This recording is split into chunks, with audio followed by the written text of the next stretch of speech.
Make it a point to spend 30 minutes at the wheel of a used Cadillac soon. The Metropolitan is intended for the American market only. Ever wondered what happens when automotive ambition overshoots practicality? Let's take a journey through the 1950s, a time when cars push boundaries but sometimes miss the mark spectacularly. From safety hazards to design disasters, these forgotten relics represent a bygone era of experimentation and occasional missteps. Join us as we explore the 13 worst cars in the 1950s nobody wants back. 1950 Crosley Hotshot. The 1950 Crosley Hotshot occupies a significant position in automotive history as America's inaugural post-war sports car. Despite its groundbreaking status, it grappled with substantial changes that reverberated throughout the car company. 1950 Crosley Hotshot. One glaring issue revolved around its engine, which became its Achilles heel. Initially outfitted with the company's Cobra copper-brazed engine, utilized since 1946, the Hotshot faced serious setbacks due to engine malfunctions. The sheet steel block proved vulnerable to corrosion, resulting in pinholes in the water jacket and frequent overheating, leaving drivers stranded, an unexpected inconvenience for a sports car. In response to these persistent engine problems, Crosley took a reluctant yet imperative step by introducing a cast iron fixed head block, known as CIBA, as standard on the Hotshot. While this substitution alleviated the overheating issue, it came at the expense of increased engine weight. Nonetheless, Crosley deemed such measures necessary to salvage the reputation of their sports car amidst mounting concerns. Despite its mechanical woes, the Crosley Hotshot managed to shine on the racing circuit, marking its moments of triumph. In the 1950 inaugural Sebring Endurance event, a stock Hotshot defied expectations by not only completing the race, but also clinching victory. Its agile handling and spirited performance garnered praise from racing enthusiasts, proving that despite its engine shortcomings, the Hotshot possessed track-worthy capabilities. As the Crosley Hotshot battled its engine demons, we can't overlook the stark contrast in engineering challenges faced by its successor, the 1953 Packard Caribbean. How did Packard confront the specter of mechanical shortcomings in a luxury market rife with expectations? Let's find out. 1953 Packard Caribbean. The 1953 Packard Caribbean, renowned for its captivating design, unfortunately concealed a plethora of mechanical shortcomings that inflicted significant challenges on both the car and the company. One of its notable drawbacks was the malfunctioning Ultramatic automatic transmission, despite promises of seamless shifting and effortless driving. Introducing America's smartest sports car, the exclusive new Packard Caribbean, for those who want the very finest in a sports car. Contrary to expectations, the transmission frequently malfunctioned, leaving owners exasperated. The scarcity of proficient technicians further compounded the issue, exacerbating the frustration for both owners and the company, as transmission failures not only jeopardized the car's reliability, but also inflicted financial burdens on owners. Moreover, the Caribbean was plagued by electrical anomalies, a common affliction in 1950s era vehicles. Owners grappled with faulty wiring, temperamental switches, and inexplicable shorts, undermining the luxury driving experience promised by Packard. Such malfunctions, like flickering headlights or sudden radio silence during highway cruises, diminished the perceived value of the Caribbean and eroded customer satisfaction. Restoring a 1953 Packard Caribbean presented enthusiasts with a daunting financial endeavor. The scarcity of replacement parts inflated restoration costs, often draining the finances of owners passionate about preserving these vintage vehicles. Despite the surge in value over the years, the exorbitant restoration expenses eclipsed the allure of owning the Caribbean, leaving enthusiasts grappling with the paradox of investing substantial sums into restoring a car whose overall value might not be commensurate with the expenditure. This brilliant new 53 Packard all but drives itself, thanks to 3 Packard advancements for easier car control. Furthermore, the limited production and lofty price tag of the Caribbean further compounded the challenges for Packard. With only 500 units produced in 1953 and a price nearing $6,000, considerably higher than competitors like the 1955 Cadillac convertible, the Caribbean positioned itself as a rare luxury, but one marred by mechanical inadequacies. The premium price commanded an expectation of top-notch quality. Still, the persistent mechanical issues tarnished the Caribbean's reputation and undermined Packard's efforts to establish itself as a formidable player in the luxury automobile market. 1954 Nash Metropolitan. The 1954 Nash Metropolitan embarked on a bold mission to introduce compact car dynamics to the American market. However, its journey was fraught with hurdles that significantly marred its success and, in turn, impacted the fortunes of the company. New small car. Known as the Nash Metropolitan, it's powered by the famous A40 engine. 100% dollar earner, the Metropolitan is intended for the American market only. The Metropolitan's first challenge lay in its underpowered engine, housing an Austin A40 engine with a mere 42 horsepower, which proved lackluster even by 1950 standards. This absence of power translated into sluggish acceleration and a daunting struggle to merge onto highways, failing to meet the expectations of American consumers accustomed to more robust engines. Consequently, the Metropolitan struggled to keep pace with traffic, especially on expansive roads, denting its appeal in a market that valued power and performance. Another Achilles heel lay in the Metropolitan's cramped interior, a stark contrast to its charmingly retro exterior. While the exterior design evoked nostalgia and European flair, the interior fell short, with a compact cabin that left little room for comfort. Legroom was a luxury, and taller passengers found themselves uncomfortably contorted, particularly in the rear seat, which offered little respite even for children.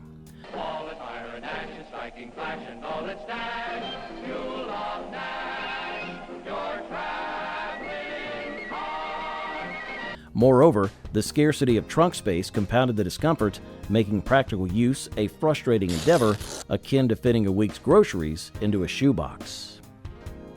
The Metropolitan's market perception further hindered its success, as Nash's marketing pitched it as a personal use vehicle suitable for daily errands and short trips. However, American consumers remained entrenched in the belief that cars equated to size, power, and comfort, a perception the Metropolitan failed to dispel. Despite a rebranding effort as the Hudson Metropolitan in 1955 following a merger with Hudson, demand never reached the desired levels. The absence of significant updates post-1959 further exacerbated its plight, as consumers clamored for modern features, enhanced performance, and refreshed styling that the Metropolitan failed to deliver. Ultimately, the Metropolitan met its demise due to a trifecta of factors: AMC's failure to diversify the model lineup, the absence of substantial updates, and inherent design flaws. As the 1954 Nash Metropolitan faltered against consumer expectations for power and space, how the 1954 Ford Thunderbird navigated its own challenges. Will Ford's iconic design overcome initial flaws to redefine automotive excellence?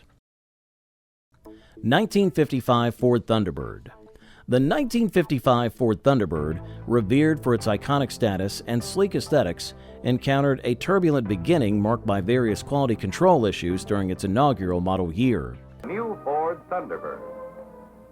The Thunderbird features an extra-wide power-adjusted seat cushioned with foam rubber, a telescopic steering column. Among these challenges, faulty weather stripping emerged as a significant concern. Designed to shield against water, wind, and noise, the initial weather stripping fell short of expectations, resulting in reported leaks during rainstorms. Consequently, drivers experienced damp interiors, detracting from the luxury experience Ford had aimed to deliver with its stylish T-Bird. Additionally, the Thunderbird suffered from body fit and finish problems, encompassing panel alignment and exterior quality. Panels often failed to align correctly, leading to uneven gaps and misaligned trim. While the chrome works exuded brilliance, inconsistencies tarnished its overall appeal. The presence of visible flaws on some vehicles further marred the Thunderbird's perceived value and reputation, exacerbating the challenges faced by Ford during its debut. Recognizing the urgency to rectify these issues, Ford swiftly implemented early revisions to enhance weather stripping and body alignment. However, the damage inflicted by the initial problems lingered, instilling hesitancy among buyers to recommend the Thunderbird. Despite the company's efforts to salvage its reputation through ongoing improvements throughout the production year, the specter of poor quality continued to haunt the Thunderbird's introduction to the market. 1956 Studebaker Golden Hawk. The 1956 Studebaker Golden Hawk represented a bold departure for the company, renowned for its dependable yet unremarkable vehicles. Introducing a flashy GT model was unexpected, particularly given Studebaker's financial constraints at the time. Despite its daring design, the Golden Hawk's impact on both driving dynamics and the company's reputation reveals a complex story. Look at this beautiful, big, new President Classic. V8 of distinction. The roomiest, most luxurious sedan in its class with 210 horsepower. At its core, the Golden Hawk embodied Studebaker's response to the burgeoning demand for personal luxury cars. Its sleek, aerodynamic profile and powerful V8 engine promised a blend of elegance and muscle rarely seen in its era. Yet beneath its polished exterior lay a fundamental flaw: the front-heavy design. The weight of the large V8 engine compromised the car's balance and agility, resulting in lackluster handling and a tendency to understeer during cornering. This deficiency had a tangible impact on the driving experience, detracting from the thrill promised by its performance-oriented persona. While the Golden Hawk excelled in straight-line acceleration, navigating twisty roads became a chore for drivers, requiring constant correction to compensate for its inherent instability. America's first complete line of family sports cars. Now, from Studebaker alone, sports cars that the entire family can enjoy. Studebaker's ambitious attempt to marry luxury and performance ultimately produced a vehicle that excelled in one aspect while faltering in another. Nevertheless, the Golden Hawk endures as a prize classic, cherished for its distinctive combination of style and power. As the 1956 Studebaker Golden Hawk roars into the annals of automotive history, could the 1957 Mercury Turnpike Cruiser surpass its predecessor's allure, or would it succumb to its own innovative pitfalls, steering a different course through the turbulent seas of automotive innovation? 1957 Mercury Turnpike Cruiser. The 1957 Mercury Turnpike Cruiser, conceived by Ford to encapsulate the flamboyant spirit of the 1950s, boasted an eye-catching design and innovative features. However, beneath its glamorous exterior lay a host of issues that tarnished its reputation and affected Ford's bottom line. The 1957 Mercury is America's first dream car in full production. It's a car you can touch, a car you can drive. One of its standout features was the retractable rear window, offering a unique blend of open-air motoring without the full conversion of a convertible. While this feature garnered attention, it proved problematic in practice. Owners grappled with frequent malfunctions, such as the window getting stuck or failing to seal properly, leading to leaks during inclement weather. What was meant to offer a seamless transition between enclosed and open modes became a source of frustration for many. Similarly, the breezeway ventilation system, ahead of its time in concept, aimed to enhance cabin airflow with a power-operated rear window. However, the complexity of the motorized mechanism led to frequent breakdowns. While functional, it provided a refreshing breeze, it unreliably left passengers exasperated when it failed to operate as intended. 1957 Mercury, a true dream car. More exciting than any of the experimental cars you've seen at the auto shows. The Turnpike Cruiser's reliability issues extended beyond its innovative features. Excessive gadgetry resulted in mechanical troubles, further eroding consumer confidence. Reports of quality control problems spread, dissuading potential buyers from investing in a vehicle fraught with headaches. Sales figures reflected the car's troubled reputation. In 1957, only 16,861 Turnpike Cruisers were sold.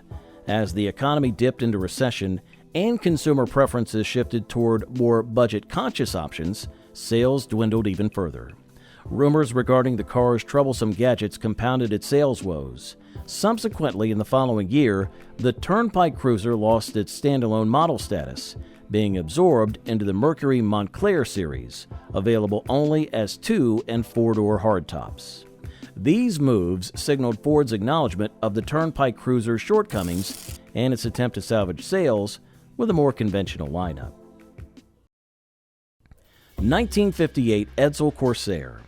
The 1958 Edsel Corsair embarked on a turbulent journey marked by a series of unfortunate issues that plagued both drivers and the company.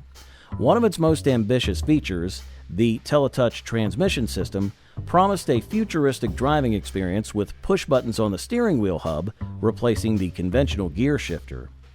This is the Edsel, unlike any other car you've ever seen. This is the Edsel. However, this innovation turned out to be more trouble than it was worth. The system proved finicky, prone to glitches, and often left drivers frustrated and stranded.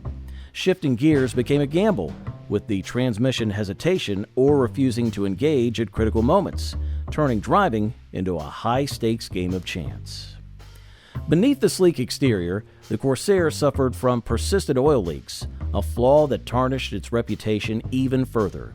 Despite its powerful V8 engine, the car couldn't keep its fluids contained, leaving unsightly puddles on driveways and parking lots.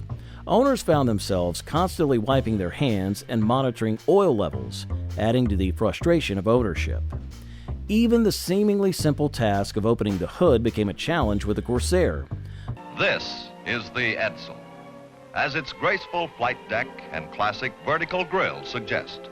It is elegant in every detail. The hood springs had a mind of their own, either failing to hold the hood up, causing unexpected slams to shut, or springing open with dangerous force, risking injury to unsuspecting mechanics. This unpredictability added another layer of inconvenience and danger to an already troubled vehicle.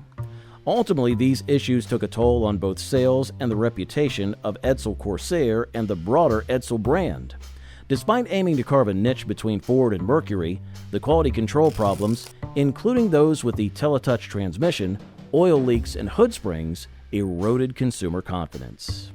As the troubled saga of the 1958 Edsel Corsair concludes, did Cadillac heed the warnings of ambitious innovation? The tale of the 1959 Eldorado Baritz awaits, promising both extravagance and caution in equal measure. 1959 Cadillac Eldorado Baritz. The 1959 Cadillac Eldorado Baritz epitomized the extravagance and exuberance of the late 1950s, boasting a design that left an indelible mark on automotive history. Cadillac owners are frequently amazed at the public's high regard for the car of cars, even after it has seen 2 or 3 years of service. Its extravagant proportions, characterized by its immense size and flamboyant tail fins, captured the essence of post-war optimism and jet-age aesthetics. However, despite its striking appearance, the Baritz suffered from several design flaws that affected both its appeal and the reputation of the Cadillac brand. One notable issue was its impracticality, particularly concerning rear seat space. Despite its colossal exterior dimensions, the Eldorado Baritz surprisingly lacked ample room in the back, leaving passengers feeling cramped and uncomfortable. This disparity between exterior grandiosity and interior practicality underscored a prioritization of style over substance, detracting from the overall driving experience and consumer satisfaction. If you want a car that is economical to drive and to operate, and a pride and pleasure to own, make it a point to spend 30 minutes at the wheel of a used Cadillac soon. Another significant drawback was its high fuel consumption, a concern that became increasingly pertinent as economic conditions evolved. Equipped with a powerful V8 engine, the Baritz guzzled gasoline at an alarming rate, making it an impractical choice for cost-conscious consumers amidst rising fuel prices. This mismatch between luxury and practicality diminished its appeal in a market increasingly focused on efficiency and sustainability, tarnishing Cadillac's reputation and sales potential. Despite these shortcomings, the 1959 Eldorado Baritz retains its status as a coveted classic car, sought by collectors for its rarity and iconic design. 1954 Kaiser Darrin. The 1954 Kaiser Darrin represented a bold leap in automotive design, spearheaded by Kaiser Frazer under the leadership of Henry J. Kaiser. Crafted by Howard Dutch Darrin, this sports car boasted pioneering features like a fiberglass body and sliding doors, setting it apart from the steel-clad vehicles of its time.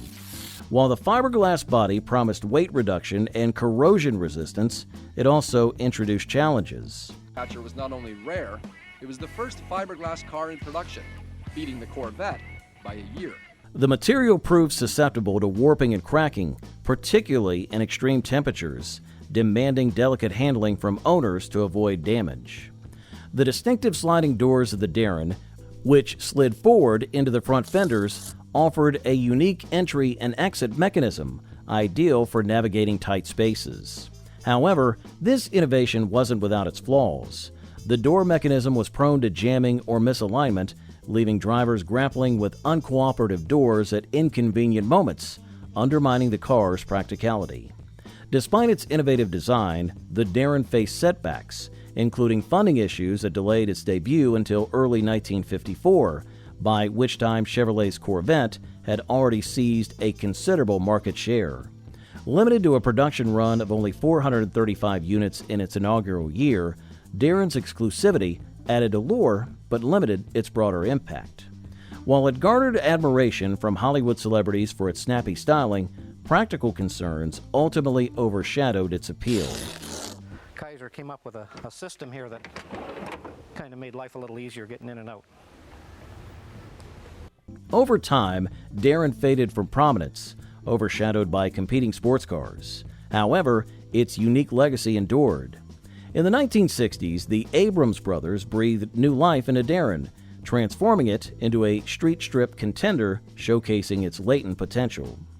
As the tale of the 1954 Kaiser Darrin fades, did the quest for automotive innovation in that era often overlook safety?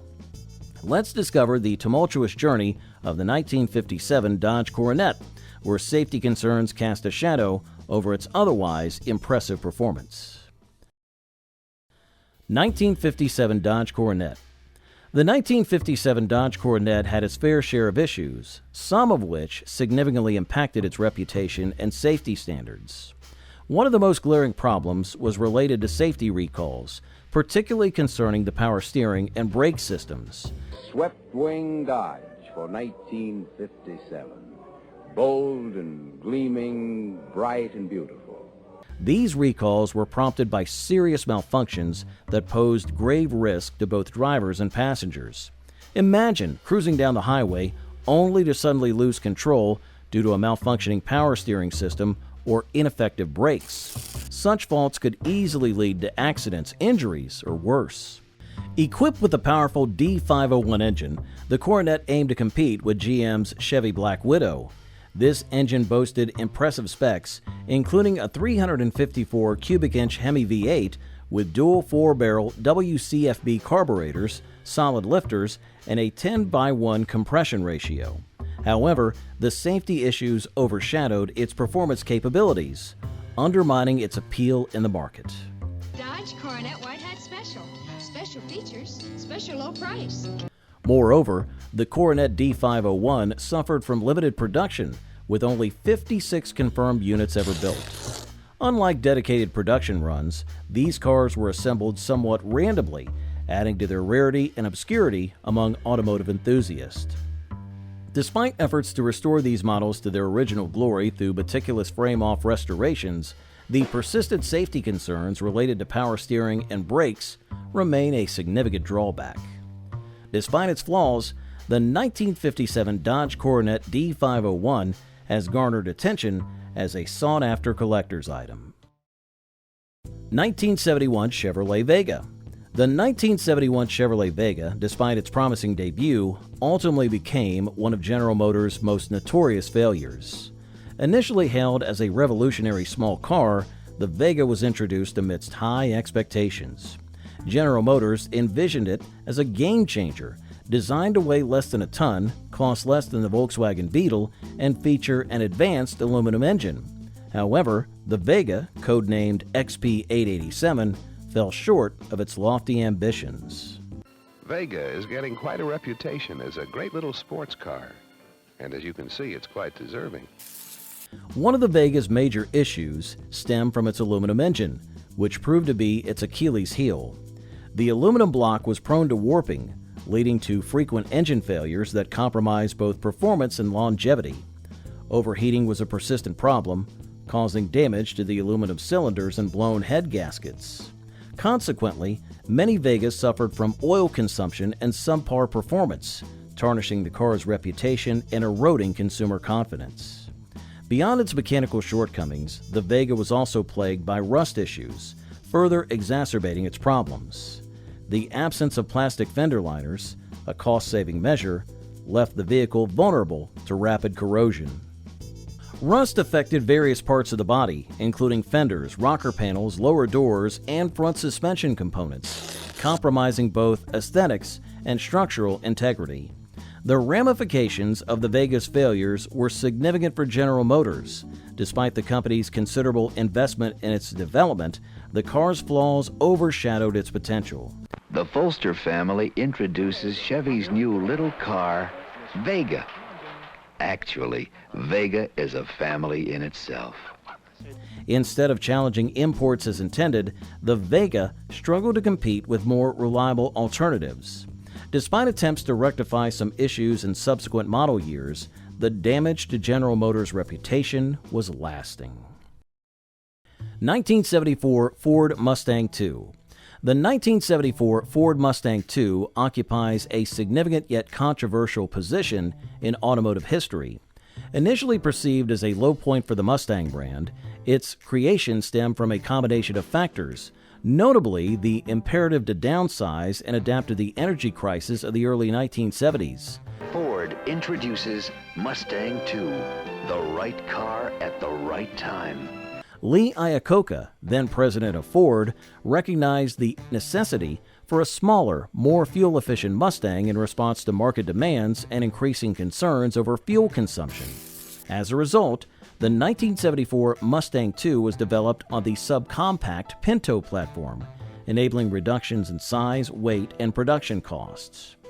However, the timing of its release coincided with the 1973 oil crisis, further challenging its reception. The Mustang II engine options, limited to a 4-cylinder or V6, disappointed enthusiasts accustomed to the powerful performance associated with the Mustang name. With modest horsepower outputs and lackluster acceleration, it fell short of meeting expectations, lacking the muscle car image of its predecessors. Mustang II, named Car of the Year by Motor Trend magazine.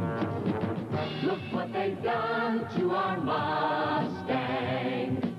Styling-wise, while aiming for a refined European-inspired aesthetic, some critics found the design bland and lacking the aggressive flair synonymous with the Mustang.